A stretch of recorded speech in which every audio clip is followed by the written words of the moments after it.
ಎಲ್ಲರಿಗೂ ನಮಸ್ಕಾರ. ಇವತ್ತಿನ PU ಉಪನ್ಯಾಸಕರ ವಿಭಾಗದಲ್ಲಿ ನಾವು ಪ್ಲಾಸ್ಟಿಕ್ ಕದನದ ಬಗ್ಗೆ ಗಮನಿಸೋಣ. ಪ್ಲಾಸ್ಟಿಕ್ ಕದನ 1757 ಬಂಗಾಳದ ಐತಿಹಾಸಿಕ ಹಿನ್ನೆಲೆ. ಬ್ರಿಟಿಷರು ತಮ್ಮ ಮೊದಲ ಆಧಿಪತ್ಯವನ್ನು ಬಂಗಾಳದಲ್ಲಿ ಸ್ಥಾಪನೆ ಮಾಡಿದರು. ಇದಕ್ಕೆ ಕಾರಣವೆಂದರೆ ಬಂಗಾಳ ಭಾರತದ ಅತ್ಯಂತ ಶ್ರೀಮಂತ ಪ್ರಾಂತ್ಯವಾಗಿತ್ತು. ಹೀಗಾಗಿ ಬಂಗಾಳವನ್ನು ಸೋನಾರ್ ಬಾಂಗ್ಲಾ ಅಥವಾ ಚಿನ್ನದ ಬಂಗಾಳ ಎಂದು ಕರೆಯಲಾಗ್ತಾ ಇತ್ತು. ಆರಂಭದಲ್ಲಿ ಬಂಗಾಳವು ಮೊಘಲರ ಪ್ರಾಂತ್ಯವಾಗಿದ್ದು ಅದು ಬಿಹಾರ್, ಒರಿಸ್ಸಾ ಪ್ರಾಂತ್ಯಗಳಿಂದ ಕೂಡಿತು. ಮುರ್ಷಿದಾಬಾದ್ ಬಂಗಾಳದ ರಾಜಧಾನಿಯಾಗಿತ್ತು. 1717ರಲ್ಲಿ ಔರಂಗಜೇಬನ ಮರಣದ ನಂತರ ಬಂಗಾಳದ ಸುಬೇದಾರನಾಗಿದ್ದ ಮುರ್ಷಿದ್ ಕುಲಿ ಖಾನನು ಸ್ವಾತಂತ್ರ್ಯವನ್ನ ಘೋಷಿಸಿಕೊಂಡು ನವಾಬ ಸಂತತಿಯನ್ನು ಸ್ಥಾಪನೆ ಮಾಡಿದ. ಈ ಮುರ್ಷಿದ್ ಕುಲಿ ಖಾನನ ಮರಣದ ನಂತರ ಆತನ ಅಳಿಯ ಸುಜಾ ಉದ್ ಖಾನ್ ಹಾಗೂ ಅವನ ಮಗ ಸರ್ಫರಾಜ್ ಖಾನರು ಆಳ್ವಿಕೆಯನ್ನ ಮಾಡಿದರು. 1740ರಲ್ಲಿ ಬಿಹಾರದ ಉಪ ಗವರ್ನರ್ ಆಗಿದ್ದ ಅಲಿವರ್ದಿ ಖಾನನು ಸರ್ಫರಾಜನನ್ನ ಕೊಂದು ಬಂಗಾಳದ ನವಾಬನಾಗಿ ಅಧಿಕಾರವನ್ನ ವಹಿಸಿಕೊಂಡ. ಈ ಅಲಿವರ್ದಿ ಖಾನನ ಮರಣದ ನಂತರ ಆತನ ಮಗಳ ಮಗನಾದ ಸಿರಾಜ್ ಉದ್ ದೌಲನು ಅಧಿಕಾರವನ್ನ ವಹಿಸಿಕೊಂಡ. ಪ್ಲಾಸ್ಟಿಕ್ ಕದನಕ್ಕೆ ಕಾರಣಗಳು: 1. ಸಿರಾಜುದ್ ದೌಲನು ದಕ್ಷವಾಗಿ ಆಳ್ವಿಕೆಯನ್ನ ಮಾಡಬಯಸಿದ್ದ. ಈತನಿಗೆ ಬ್ರಿಟಿಷರ ರಾಜಕೀಯ ಆಸೆ ಹಿಡಿಸಲಿಲ್ಲ. 2. ಅಲಿವರ್ದ್ ಖಾನನ ಎರಡನೇ ಮಗಳ ಮಗನಾದ ಶೌಕತ್ ಜಂಗನು ಸಿರಾಜುದ್ ದೌಲನ ಅಧಿಕಾರವನ್ನ ವಿರೋಧ ಮಾಡಿದ. 3. ಅಲಿವರ್ದ್ ಖಾನನ ಹಿರಿಯ ಮಗಳಾದ ಘಾಟಿಸಿ ಬೇಗಂ ಮತ್ತು ದಿವಾನ ರಾಜಬಲ್ಲಭರು ಶೌಕತ್ ಜಂಗನಿಗೆ ಬೆಂಬಲವನ್ನ ನೀಡಿದರು. 4. ಕಂಪನಿಯು ನವಾಬನ ಅಧಿಕಾರವನ್ನ ಒಪ್ಪಲಿಲ್ಲ. ಅಲ್ಲದೆ ಸಿರಾಜನು ಬಂಗಾಳದ ನವಾಬನಾದಾಗ ಸಂಪ್ರದಾಯದಂತೆ ಆಂಗ್ಲರು ಬೆಲೆ ಬಾಳುವ ಉಡುಗೊರೆಯನ್ನ ನೀಡಲಿಲ್ಲ. 5. ಆಂಗ್ಲರು ಸಿರಾಜನ ವಿರೋಧಿಗಳಾದ ಶೌಕತ್ ಜಂಗ್, ಘಾಟಿಸಿ ಬೇಗಂ, ಕಿಶನ್ ದಾಸ್, ರಾಯ ದುರ್ಬಲರಿಗೆ ಬೆಂಬಲವನ್ನ ನೀಡಿದ್ರು. ಅಲ್ಲದೆ ಶೌಕತ್ ಜಂಗನಿಗೆ ನವಾಬನಾಗುವಂತೆ ಬೆಂಬಲಿಸಿದ್ರು. ಯುದ್ಧದ ಘಟನೆಗಳು: ಖಾಸಿಂ ಬಾಜರ್ ಆಕ್ರಮಣ ಜೂನ್ 16, 1756. ಆಂಗ್ಲರು ಸಿರಾಜುದ್ ದೌಲನ ಶತ್ರುಗಳಾದಂತಹ ರಾಜಬಲನಿಗೆ ಆಶ್ರಯವನ್ನ ನೀಡಿದರು. ಇದಕ್ಕೆ ಪ್ರತೀಕಾರವಾಗಿ ಸಿರಾಜನು 50,000 ಸೈನಿಕರೊಡನೆ ಆಂಗ್ಲರ ವ್ಯಾಪಾರ ಕೇಂದ್ರವಾದಂತಹ ಖಾಸಿಂ ಬಾಜರನ ಜೂನ್ 16, 1756ರಂದು ವಶಪಡಿಸಿಕೊಂಡ. ಆಗ ಆಂಗ್ಲರ ಗವರ್ನರ್ ಆಗಿದ್ದ ಡ್ರೇಕನು ಕಲ್ಕತ್ತಾವನ್ನ ಸಿರಾಜನಿಗೆ ಒಪ್ಪಿಸಿ ಪುಲ್ಟಾ ಬಂದರಿನಲ್ಲಿ ರಕ್ಷಣೆಯನ್ನ ಪಡೆದುಕೊಂಡ. ಜೂನ್ 20ರಂದು ಕಲ್ಕತ್ತಾದ ಪೋರ್ಟ್ ವಿಲಿಯಂ ಕೋಟೆ ಸಿರಾಜನ ವಶವಾಯಿತು.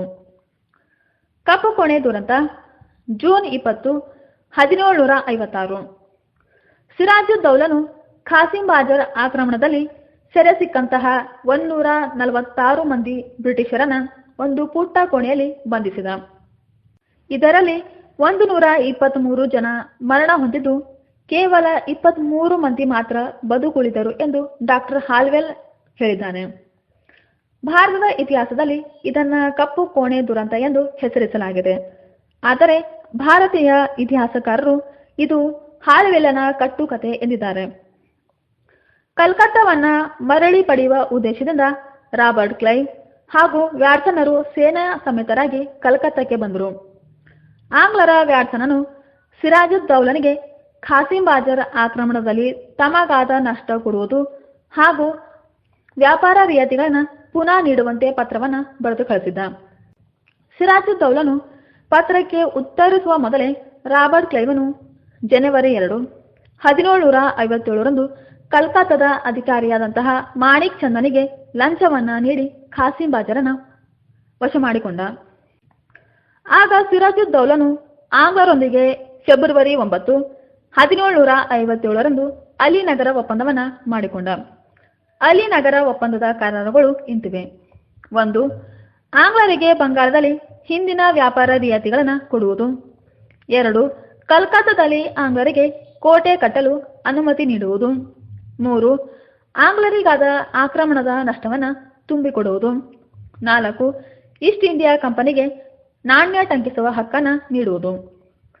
ಈ ಅಲಿನಗರ ಒಪ್ಪಂದದಂತೆ ಮೊದಲ ಬಾರಿಗೆ ಕಂಪನಿಗೆ 1757ರಲ್ಲಿ ನಾಣ್ಯ ಟಂಕಿಸುವ ಹಕ್ಕನ್ನು ನೀಡಲಾಯಿತು.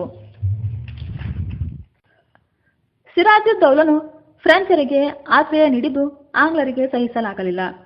ಆಗ ರಾಬರ್ಟ್ ಕ್ಲೈವನು ಸಿರಾಜುದ್ದೌಲನ ಶತ್ರುಗಳಾದ ವರ್ತಕ ಅಮೀನ್ಚಂದ್, ಬ್ಯಾಂಕರ್ ಜಗತ್ ಸೆಟ್ಟಿ, ದಿವಾನ ರಾಜಬಲ್ಲಭ, ಖಜಾಂಚಿ ರಾಯದುರ್ಲಭ, ಕಿಶನ್ ದಾಸ್, ದಳಪತಿ ಖದೀಂ ಖಾನ್, ಶೌಕತ್ ಜಂಗ್ ಮತ್ತು ಘಾಟಿಸಿ ಬೇಗಮರನ್ನ ಸೇರಿಸಿಕೊಂಡು ನವಾಬನ ವಿರುದ್ಧ ಸಂಚು ಹೂಡಿದ. ಆಂಗ್ಲರು ಸಿರಾಜನ ದಂಡನಾಯಕನಾದ ಮೀರ್ ಜಾಫರ್ನೊಂದಿಗೆ 14 ಒಪ್ಪಂದಗಳನ್ನು ಮಾಡಿಕೊಂಡು ಆತನನ್ನ ಬಂಗಾಳದ ನವಾಬನನ್ನಾಗಿ ಮಾಡುವುದಾಗಿ ಹೇಳಿದರು. ಆ 14 ಒಪ್ಪಂದಗಳಲ್ಲಿ ಕೆಲವು ಒಪ್ಪಂದಗಳು ಇಂತಿವೆ. 1. ಕಲ್ಕತ್ತಾದಲ್ಲಿ ಆದ ನಷ್ಟಕ್ಕೆ 1 ಕೋಟಿ ರೂಪಾಯಿ ಪರಿಹಾರ ನೀಡುವುದು. 2. ಆಂಗ್ಲರಿಗೆ ಯುದ್ಧದ ವೆಚ್ಚ ನೀಡುವುದು. 3. ಆಂಗ್ಲರ ಯುದ್ಧಗಳಿಗೆ ನೆರವಾಗುವುದು. 4. ಬಂಗಾಳದಿಂದ ಫ್ರೆಂಚರನ್ನು ಹೊರಹಾಕುವುದು. 5. ಆಂಗ್ಲರಿಗೆ ಹಿಂದಿನ ವ್ಯಾಪಾರ ರಿಯಾಯಿತಿಗಳನ್ನು ಮರಳಿ ನೀಡುವುದು. 6. ಕಲ್ಕತ್ತಾದ ಜಮೀನ್ದಾರಿಕೆಯನ್ನು ಕಂಪನಿಗೆ ವಹಿಸುವುದು. 7. ಆಂಗ್ಲ ಅಧಿಕಾರಿಗಳಿಗೆ ಬಹುಮಾನವನ್ನು ನೀಡಿ ಗೌರವಿಸುವುದು.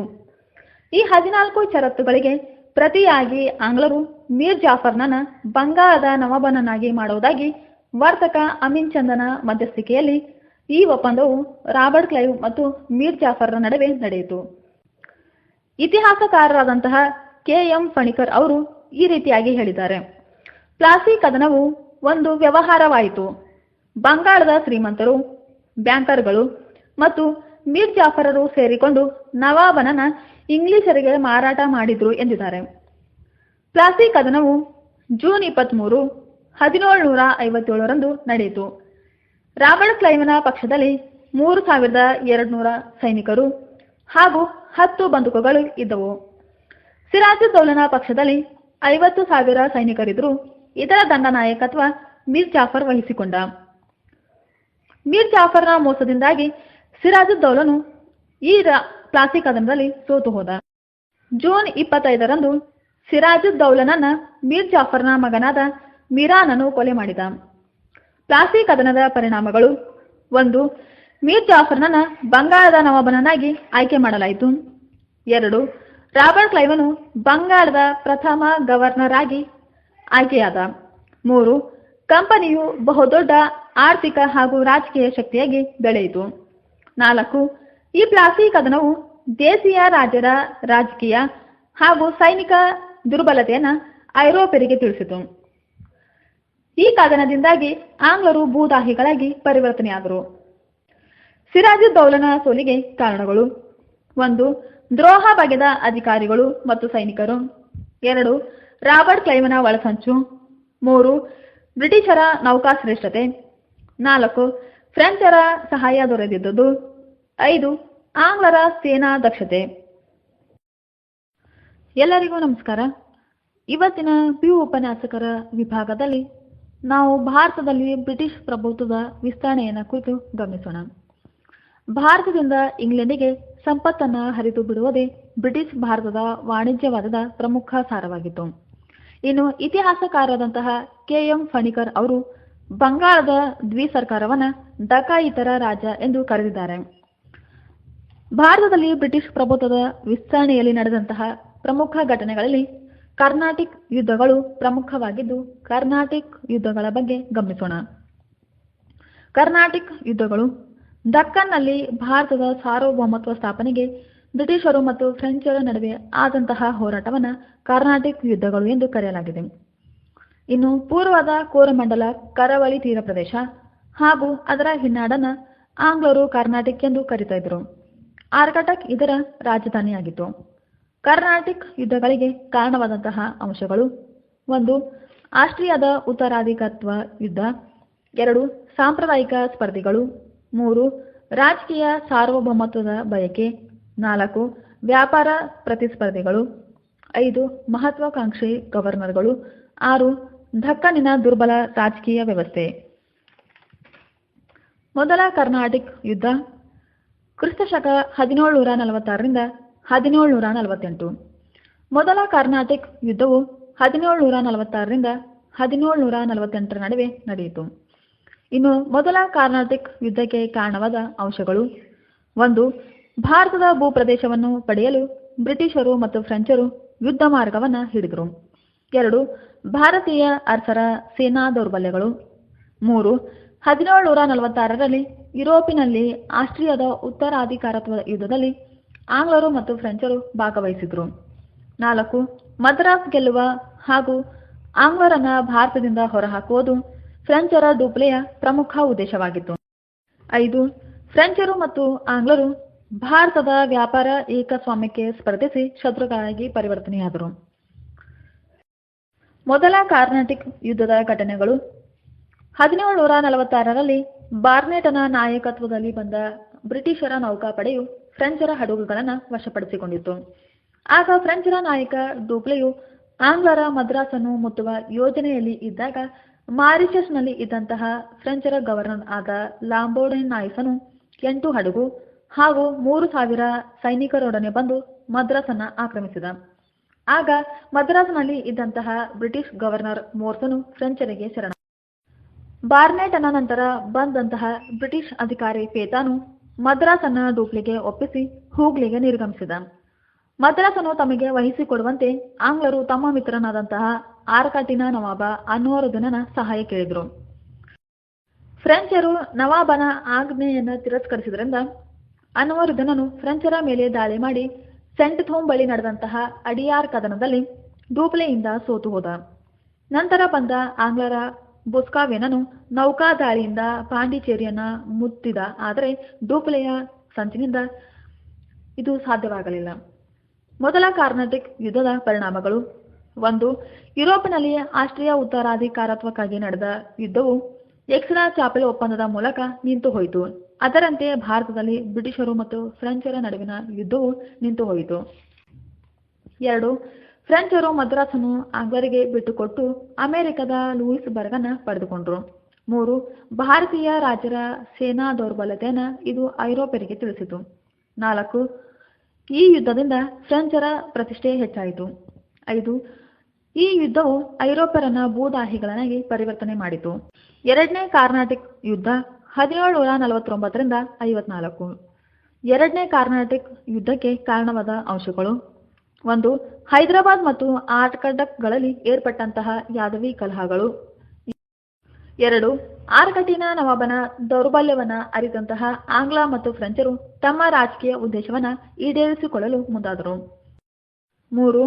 ಹೈದರಾಬಾದ್ ಮತ್ತು ಆರ್ಕಟಿನ ಯಾದವಿ ಕಲಹದಲ್ಲಿ ಫ್ರೆಂಚರು ಚಂದಾ ಸಾಹೇಬ್ ಮತ್ತು ಮುಜಾಫರ್ ಜಂಗರಿಗೆ ಬೆಂಬಲ ನೀಡಿದರು.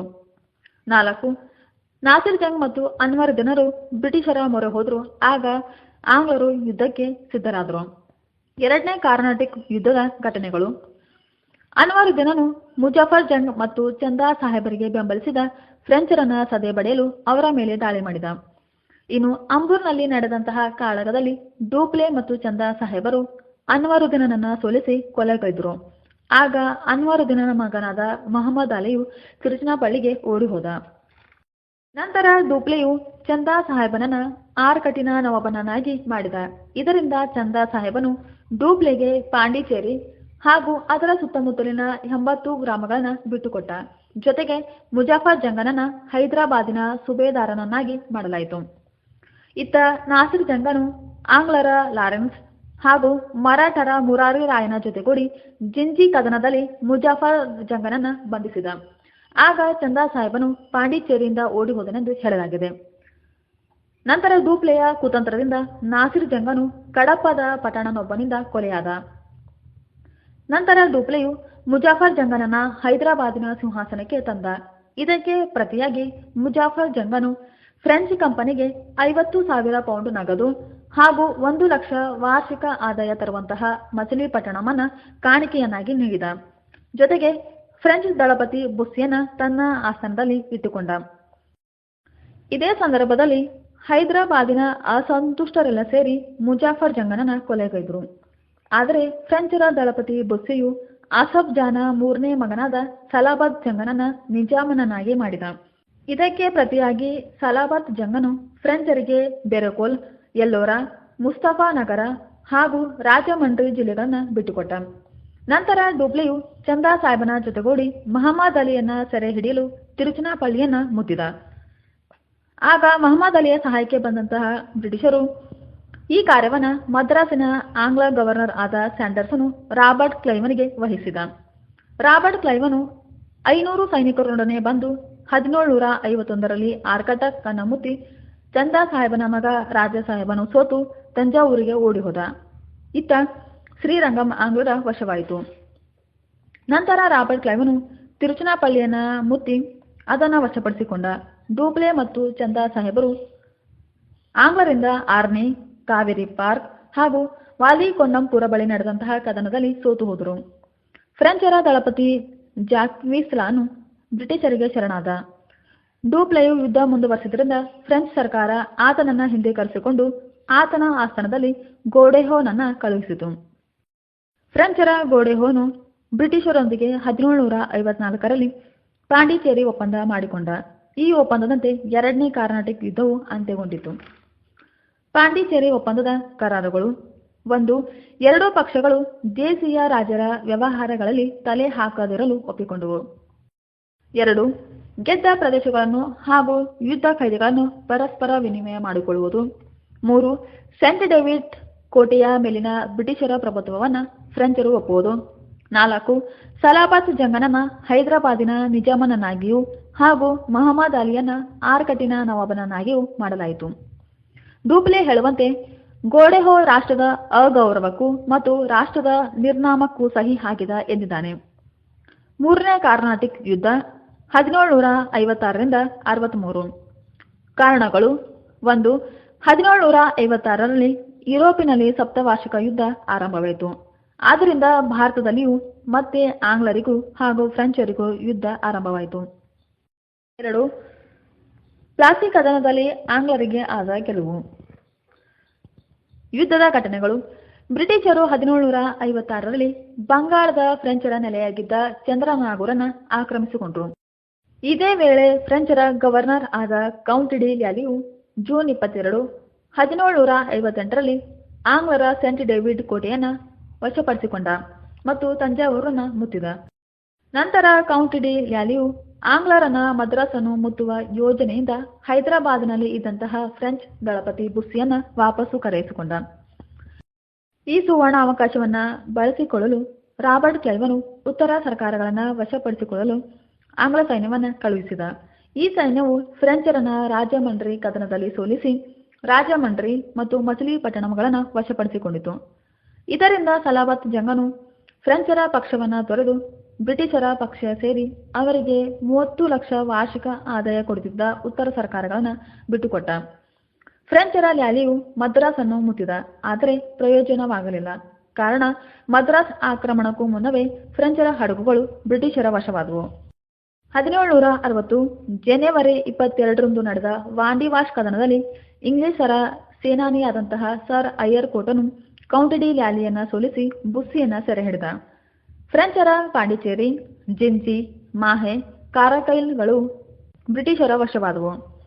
ಮಾರಿಷಸ್ನಿಂದ ಬಂದ ಫ್ರೆಂಚರ ನೌಕಾಧಿಪತಿ ಡಿ ಆಕನು ಆಂಗ್ಲರಿಗೆ ಸೋತು ಹೋದ. 1761 ಜನವರಿ 16ರಂದು ಕೌಂಟ್ ಡಿ ಲ್ಯಾಲಿಯು ಪಾಂಡಿಚೇರಿಯಲ್ಲಿ ಸಂಪೂರ್ಣವಾಗಿ ಬ್ರಿಟಿಷರಿಗೆ ಶರಣಾದ. ಫ್ರೆಂಚ್ ಸರ್ಕಾರ ಕೌಂಟ್ ಡಿ ಲ್ಯಾಲಿಯನ್ನ ವಾಪಸ್ಸು ಕರೆಯಿಸಿಕೊಂಡು ವಿಚಾರಣೆ ಮಾಡಿ ಕೊಲೆ ಮಾಡಿತು. ಪ್ಯಾರಿಸ್ ಒಪ್ಪಂದ 1763. ಪ್ಯಾರಿಸ್ ಒಪ್ಪಂದದ ಕರಾರುಗಳು: 1763ರಲ್ಲಿ ಯುರೋಪಿನಲ್ಲಿ ನಡೆದಂತಹ ಸಪ್ತವಾರ್ಷಿಕ ಯುದ್ಧವು ಪ್ಯಾರಿಸ್ ಒಪ್ಪಂದದ ಮೂಲಕ ಕೊನೆಗೊಂಡಿತು. ಅದರಂತೆ ಭಾರತದಲ್ಲಿಯೂ ಮೂರನೇ ಕಾರ್ನಾಟಿಕ್ ಯುದ್ಧವು ಕೊನೆಗೊಂಡಿತು. ಈ ಒಪ್ಪಂದದ ಪ್ರಕಾರ ಪಾಂಡಿಚೇರಿ, ಕಾರೈಕಲ್, ಮಾಹೆ ಮತ್ತು ಚಂದ್ರನಾಗೂರುಗಳನ್ನು ಫ್ರೆಂಚರಿಗೆ ಮಾಡಿಕೊಡಲಾಯಿತು ಹಾಗೂ ಉತ್ತರ ಸರ್ಕಾರಗಳು ಬ್ರಿಟಿಷರು ವಹಿಸಿಕೊಂಡರು.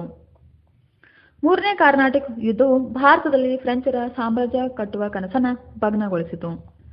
ಫ್ರೆಂಚರ ಸೋಲಿಗೆ ಕಾರಣವಾದಂತಹ ಅಂಶಗಳು: 1.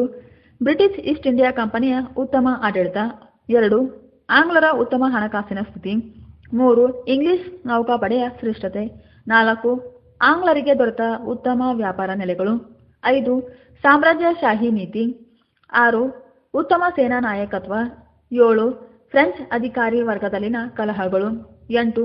ಡೂಪ್ಲೆಯ ನಿರ್ಗಮನ. 9. ಯುರೋಪಿನ ರಾಜಕೀಯ ಸ್ಥಿತಿ. ಎಲ್ಲರಿಗೂ ನಮಸ್ಕಾರ. ಇವತ್ತಿನ PU ಉಪನ್ಯಾಸಕರ ವಿಭಾಗದಲ್ಲಿ ನಾವು ಭಾರತದಲ್ಲಿ ಮುಂದುವರೆದ ಬ್ರಿಟಿಷ್ ಸಾಮ್ರಾಜ್ಯದ ವಿಸ್ತರಣೆಯನ್ನು ಕುರಿತು ಗಮನಿಸೋಣ. ಸಹಾಯಕ ಸೈನ್ಯ ಪದ್ಧತಿ. ಸಹಾಯಕ ಸೈನ್ಯ ಪದ್ಧತಿಯ ಅರ್ಥ: ಭಾರತೀಯ ರಾಜರು ಬ್ರಿಟಿಷರ ಸೈನ್ಯವನ್ನು ತಮ್ಮ ಆಸ್ಥಾನದಲ್ಲಿ ಇಟ್ಟುಕೊಂಡು ಅವರ ಅಧೀನದಲ್ಲೇ ಇದ್ದುಕೊಂಡು ಆಂಗ್ಲರಿಂದ ರಕ್ಷಣೆಯನ್ನು ಪಡೆಯುವುದೇ ಸಹಾಯಕ ಸೈನ್ಯ ಪದ್ಧತಿಯಾಗಿದೆ. ಈ ಸಹಾಯಕ ಸೈನ್ಯ ಪದ್ಧತಿಯು ದೇಶೀಯ ರಾಜರು ಹಾಗೂ ಆಂಗ್ಲರ ನಡುವೆ ಆದಂತಹ ಒಂದು ಒಪ್ಪಂದವಾಗಿದೆ. ಇನ್ನು ಲಾರ್ಡ್ ವೆಲೆಸ್ಲಿಯನ್ನ ಸಹಾಯಕ ಸೈನ್ಯ ಪದ್ಧತಿಯ ರೂವಾರಿ ಎಂದು ಹೇಳಲಾಗಿದೆ. ಹಿಂದೆ ರಾಬರ್ಟ್ ಕ್ಲೈವ್ ಮತ್ತು ಡೂಪ್ಲೇಯರು ಕೂಡ ಇದೇ ಪದ್ಧತಿಯನ್ನು ಅನುಸರಿಸಿದರೆಂದು ಹೇಳಲಾಗಿದೆ. ಪ್ರಥಮ ಬಾರಿಗೆ 1765ರಲ್ಲಿ ಔದ್ ರಾಜ್ಯವು ಸಹಾಯಕ ಸೈನ್ಯ ಪದ್ಧತಿಗೆ ಒಳಗಾದ ಮೊದಲ ರಾಜ್ಯವಾಗಿದೆ.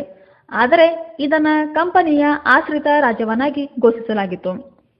ಈ ಸಹಾಯಕ ಸೈನ್ಯ ಪದ್ಧತಿಯನ್ನು ಪರಿಣಾಮಕಾರಿಯಾಗಿ ಜಾರಿಗೆ ತಂದ ವ್ಯಕ್ತಿ ಎಂದರೆ ಲಾರ್ಡ್ ವೆಲೆಸ್ಲಿ ಆಗಿದ್ದಾನೆ. ಆದ್ದರಿಂದಲೇ ಇದನ್ನು ಸಹಾಯಕ ಸೈನ್ಯ ಪದ್ಧತಿಯ ರೂವಾರಿ ಅಂತಲೂ ಕೂಡ ಕರೆಯುತ್ತಾರೆ. ಸಹಾಯಕ ಸೈನ್ಯ ಪದ್ಧತಿಯನ್ನು ಸ್ವೀಕರಿಸಿದ ಮೊದಲ ದೇಶೀಯ ರಾಜನೆಂದರೆ ಹೈದರಾಬಾದಿನ ನಿಜಾಮನಾಗಿದ್ದಾನೆ 1798ರಲ್ಲಿ. ಸಹಾಯಕ ಸೈನ್ಯ ಪದ್ಧತಿಯ ಉದ್ದೇಶಗಳು: 1. ದೇಶೀಯ ಅರಸರ ಆಸ್ಥಾನದಲ್ಲಿ ಬ್ರಿಟಿಷರ ಪ್ರಭಾವವನ್ನು ಹೆಚ್ಚಿಸುವುದು. 2. ದೇಶೀಯ ರಾಜರ ಮೇಲೆ ಕಂಪನಿಯ ಅಧಿಕಾರವನ್ನು ಸ್ಥಾಪನೆ ಮಾಡುವುದು. 3. ಬ್ರಿಟಿಷ್ ಸಾಮ್ರಾಜ್ಯದ ವಿಸ್ತರಣೆ ಮಾಡುವುದು. ಸಹಾಯಕ ಸೈನ್ಯ ಪದ್ಧತಿಯ ಲಕ್ಷಣಗಳು: 1. ಈ ಪದ್ಧತಿಗೆ ಒಳಗಾದ ರಾಜ್ಯಗಳು ಆಂಗ್ಲ ಸೈನ್ಯವನ್ನು ತಮ್ಮ ಆಸ್ಥಾನದಲ್ಲಿ ಇಟ್ಟುಕೊಂಡು ಅದರ ವೆಚ್ಚವನ್ನು ಭರಿಸುವುದು. 2. ಸೈನ್ಯದ ವೆಚ್ಚ ಭರಿಸುವ ಸಲುವಾಗಿ ದೇಶೀಯ ರಾಜರು ಕಂಪನಿಗೆ ತಮ್ಮ ರಾಜ್ಯದ ಒಂದು ಭೂಭಾಗವನ್ನು ನೀಡುವುದು. 3. ದೇಶೀಯ ರಾಜರು ತಮ್ಮ ಆಸ್ಥಾನದಲ್ಲಿ ಇದ್ದ ಆಂಗ್ಲ ರೆಸಿಡೆಂಟನ ಮೂಲಕ ತಮ್ಮ ರಾಜ್ಯದ ಎಲ್ಲ ವ್ಯವಹಾರಗಳನ್ನು ನಿರ್ವಹಿಸುವುದು. 4. ಬ್ರಿಟಿಷರಿಗೆ ತಮ್ಮ ರಾಜ್ಯದ ಪರಮಾಧಿಕಾರವನ್ನು ವಹಿಸಿಕೊಡುವುದು. 5. ಆಂಗ್ಲರ ಅನುಮತಿ ಇಲ್ಲದೆ ದೇಶೀಯ ರಾಜರು ಒಪ್ಪಂದವನ್ನಾಗಲಿ ಅಥವಾ ಯುದ್ಧವನ್ನಾಗಲಿ ಮಾಡುವಂತಿರಲಿಲ್ಲ. 6. ಆಂತರಿಕ ಕಲಹ ಅಥವಾ ಎರಡು ರಾಜ್ಯಗಳ ನಡುವಿನ ವಿವಾದಗಳನ್ನು ಆಂಗ್ಲರ ಮಧ್ಯಸ್ಥಿಕೆಯಿಂದಲೇ ಬಗೆಹರಿಸಿಕೊಳ್ಳುವುದು. 7. ಆಂಗ್ಲರು ತಮ್ಮ ಆಶ್ರಿತ ರಾಜ್ಯಗಳನ್ನು ಆಂತರಿಕ ಹಾಗೂ ಬಾಹ್ಯ ಗಂಡಾಂತರಗಳಿಂದ ರಕ್ಷಣೆ ಮಾಡುವುದು. 8. ಕಂಪನಿಯ ಅನುಮತಿ ಇಲ್ಲದೆ ಇತರ ಐರೋಪ್ಯರೊಂದಿಗೆ ವ್ಯವಹರಿಸುವಂತಿರಲಿಲ್ಲ. ಸಹಾಯಕ ಸೈನ್ಯ ಪದ್ಧತಿಗೆ ಒಳಗಾದ ರಾಜ್ಯಗಳು: 1. ಹೈದರಾಬಾದ್. ಸಹಾಯಕ ಸೈನ್ಯ ಪದ್ಧತಿಗೆ ಒಳಗಾದ ಮೊದಲ ದೇಶೀಯ ರಾಜನೆಂದರೆ ಹೈದರಾಬಾದಿನ ನಿಜಾಮನಾಗಿದ್ದಾನೆ. ಈತ 1798ರಲ್ಲಿ ಈ ಪದ್ಧತಿಗೆ ಸೇರಿಕೊಂಡ.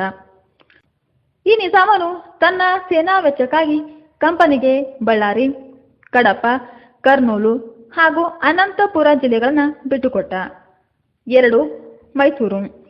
1799ರಲ್ಲಿ 4ನೇ ಆಂಗ್ಲೋ ಮೈಸೂರು ಯುದ್ಧದಲ್ಲಿ ಟಿಪ್ಪು ಸುಲ್ತಾನನು ಮರಣ ಹೊಂದಿದ ನಂತರ ಮೈಸೂರನ್ನು ಈ ಪದ್ಧತಿಗೆ ಒಳಪಡಿಸಲಾಯಿತು.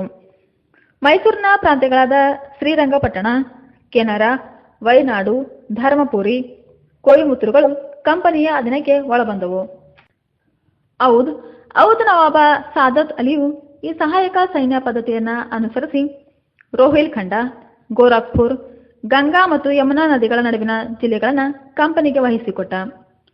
1802ರಲ್ಲಿ ಮರಾಠರ ಪೇಶ್ವೆ 2ನೇ ಬಾಜಿರಾಯ, 1801ರಲ್ಲಿ ಆರ್ಕಟಿನ ನವಾಬ, 1787ರಲ್ಲಿ ತಂಜಾವೂರು, 1758ರಲ್ಲಿ ಸೂರತ್, 1801ರಲ್ಲಿ ಫರೂಖಾಬಾದ್ಗಳು ಈ ಸಹಾಯಕ ಸೈನ್ಯ ಪದ್ಧತಿಯನ್ನು ಸ್ವೀಕರಿಸಿದವು. ಸಹಾಯಕ ಸೈನ್ಯ ಪದ್ಧತಿಯ ಅನುಕೂಲಗಳು: 1. ಯಾವುದೇ ಖರ್ಚಿಲ್ಲದೆ ಕಂಪನಿಯು ಬಲಿಷ್ಠವಾದ ಸ್ಥಾಯಿ ಸೈನ್ಯವನ್ನು ನಿರ್ಮಿಸಿತು. 2. ಈ ಪದ್ಧತಿಯು ಕಂಪನಿಯ ಪ್ರಭಾವಿ ವಲಯವನ್ನು ವಿಸ್ತರಣೆ ಮಾಡಿತು. 3. ಅಧಿಕ ಆಂಗ್ಲ ಸಾಮ್ರಾಜ್ಯದ ವಿಸ್ತರಣೆಯಾಯಿತು. 4. ಭಾರತದಲ್ಲಿ ಬ್ರಿಟಿಷ್ ಸಾರ್ವಭೌಮತ್ವದ ಸ್ಥಾಪನೆಗೆ ಕಾರಣವಾಯಿತು. 5. ಇದು ಬ್ರಿಟಿಷರ ರಾಜಕೀಯ ಮತ್ತು ಆರ್ಥಿಕ ಪ್ರಾಬಲ್ಯವನ್ನು ಹೆಚ್ಚಿಸಿತು. 6. ಇದು ಆಂಗ್ಲರಿಗೆ ಬ್ರಿಟಿಷರನ್ನು ವಿರೋಧಿಸುವ ಚಟುವಟಿಕೆಗಳನ್ನು ತಡೆಗಟ್ಟುವಲ್ಲಿ ಸಹಾಯಕವಾಯಿತು. ಇನ್ನು ಸಹಾಯಕ ಸೈನ್ಯ ಪದ್ಧತಿಯ ಅನಾನುಕೂಲಗಳು. 1. ಭಾರತೀಯ ರಾಜರು ಆಂಗ್ಲರ ಕೈಗೊಂಬೆಗಳಂತಾದರು. 2.